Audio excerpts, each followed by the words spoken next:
Hai guys, so hari ni kita nak review, kita nak ajar korang cara-cara nak pasang lampu LED yang jenis klip dekat aquarium size 5 inci lebar. Okey. Korang lampu ni boleh pakai dekat 5 inci, 8 inci dengan 10 inci lebar. Dia dah siap sekali dengan bateri. Dia tak pakai cas, tak pakai USB. Jom kita terus buat video unboxing sekarang. Ni dia, lampu ni dia memang terang guys.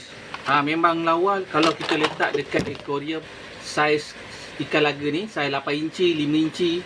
Memang cantik. Okey, korang keluarkan plastik dia. Lepas tu nampak ni. Dia ada klip dia. Okey, nanti korang klip belakang aquarium ataupun tepi. Okey. Cara nak pasang dia memang mudah Okey, korang boleh switch on dekat sini saja, nampak? Okey. Korang tekan sini je. Okey, jom kita pasang dekat aquarium saiz 8 inci. Kalau berminat boleh order terus. Nak datang pick up boleh. Lokasi dekat setapak KL Okey. Nanti korang adjust lah nak adjust macam mana. Okey. Dia benda ni boleh, kita boleh adjust. Lepas tu kalau korang nak pasang penutup kaca ni pun dah boleh. Okey, korang letak perlahan-lahan macam ni.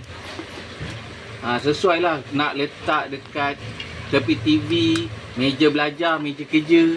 Nampak? Lawa kan? Dia dah siap sekali dengan bateri. Okey. Ni dia punya bahagian atas dia lah.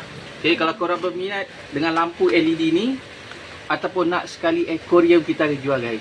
Jangan lupa klik like, follow kita punya. Thank you.